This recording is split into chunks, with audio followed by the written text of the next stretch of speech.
Okay, we're recording. I'm making a follow up video on the Mercury 4, and the feedback I got from the last video that I uploaded, well, not the live stream, but the last video I uploaded, got some good feedback. I was very surprised to see it, and very nice people too. And I like to thank those that commented and gave me some advice and even a recipe on how to set this thing up. And I set it up this morning. I couldn't sleep. So at 3 in the morning, I got up and tweaked with the knobs and dials. I have not hit the key yet to hear what it sounds like. I wanted to do that on stream. And this is unedited. I'm trying to go as fast as I can on this. And you can guys get on with your day. But before anything, as usual, I want to give the disclaimer, and I'm going to put that in the description so everybody's clear that I'm not an audio engineer, I am not a musician, I am not a producer, I am not anything. I am none of those things. I'm brand new, and if you're looking for help and you're looking for advice or you're looking for any of those things, this is the wrong place. I'm learning as I go, and I know people get tired of hearing this, but people need to hear it. So let's get that out of the way. Now, before we hit the key over here, let's go over a couple things regarding how that song was made. Apparently, there's a sequence that's made with the Prophet 5. I have the Prophet 5 plugin from Arturia. I got this collection version 8, which comes with all kinds of synthesizers and pianos and organs and all kinds of shit.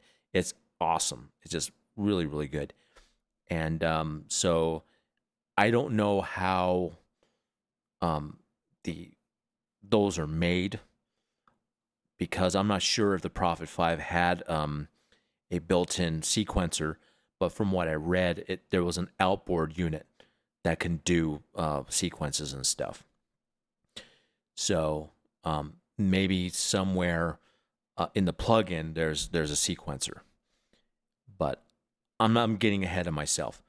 But there were some other plugins that that I was looking at, and on the Wikipedia page it was said there was MXR flanger that was used. Sadly, it's a UA plugin, and I had a UA solo for a while, but my computer can handle it, blah blah blah. So you can't use UA plugins just to use them. You got to have the hardware. You know the drill. So I was told to get the next best thing, which is the ADA. That's what they called it. The ADA flanger. And apparently it's easy to use or whatever. But I have several other flangers from Waves and Arturia. I bought the FX2 bundle on sale, and that has a flanger. And I have several others, but apparently this one gives that that analog kind of sound. But everything's that's the thing right now, is to have that analog color in your songs now, and that's okay. That's good. And also, they were discussing the Krumar Performer. I never heard of it before when I started looking up this stuff, and I said, well, maybe there's a plugin for it, and apparently there is, and it's based in Italy, and it's quite pricey. Look at that, 99 euros. So I already bought a bunch of plugins, including that ADA plugin for $30 or something like that. It's a very good price. So with that said, that's the plugin story. Another thing I want to discuss before doing anything is A Man and His Songs. It's a relatively small channel, but great, very in-depth, just fantastic tutorials on the Arturia software. And so I spent all weekend while family was over watching like 15 episodes on the pigments, and that thing's a monster. So going from Pigments to the Mercury 4 is, it's like, wow, it's a whole different world. So, but you guys, I'll put that in the description, and you guys go check him out. He's fantastic. You'll like his tutorials if you're new or you want to learn something new or something like that. I've been getting a lot out of it, but my retention on the subject matter is rather limited. So I'm gonna have to go back and rewatch some stuff, play along, do a couple things, and say, "Oh, okay, this is how it works." But I can't wait for the moment where I say, "Oh, that's how it works," and it all comes together, and I can just make any sound I want. I hope that's what happens. I don't know, but anyway, going back to the recipe here from a very kind person, Glenn Diamond. Thank you, Glenn Diamond, for giving me this recipe on how to make that sweeping sound. So we're going to hit the button, and hopefully I did it right. If I didn't, I'll just tweak it around and try again, right? Okay, so here's the sound. Hold.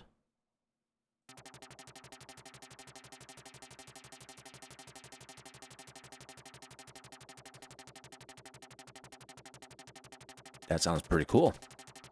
I'm liking it.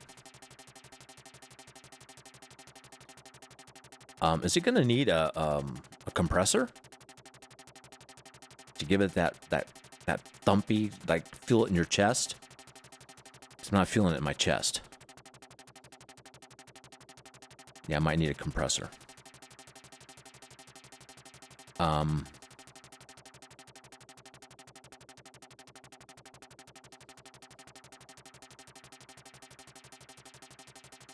And I don't know much about compression.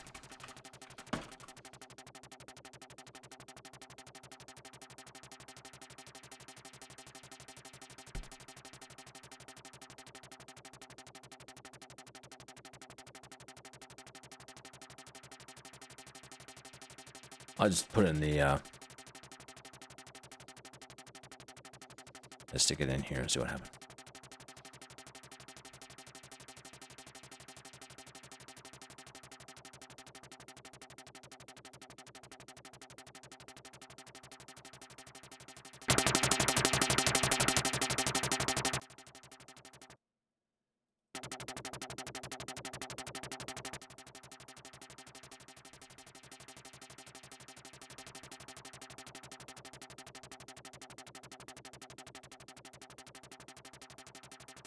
I'm not sure. I have to mess that off camera because I have no freaking clue how that works.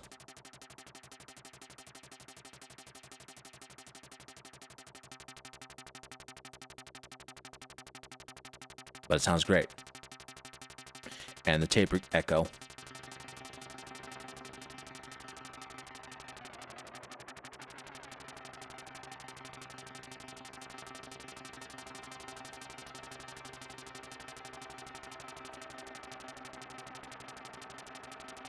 That doesn't sound right. It might have something wrong here. Okay, let's turn this flanger back on.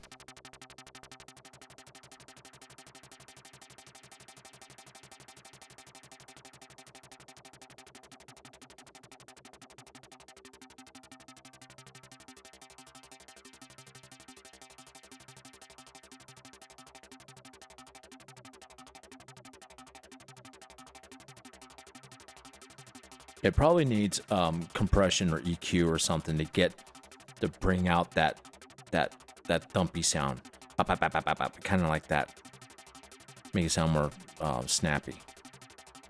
Or it just could be something adjusted in here somewhere.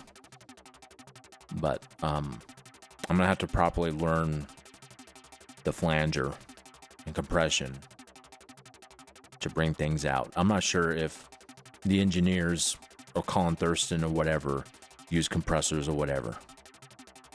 So anyway, we're gonna let that go because that's getting annoying now. It's hearing that sound over and over. But it sounds great. I love it. It's just something I need to tweak to make it so it hits your chest, you know.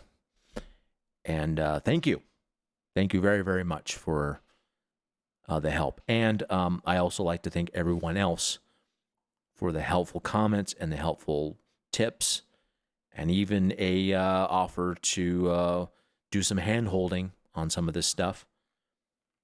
And that was offered by Robert Spears. I don't know how you pronounce it. I'm sorry.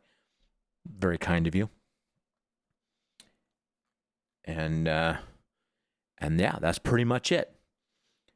I'm not going to take any more of your time. I'm going to upload this, and any more tips or comments, good or bad, positive or negative, is welcome. And I look forward to hearing from you. And with that said, thank you for watching, and have a great, great day.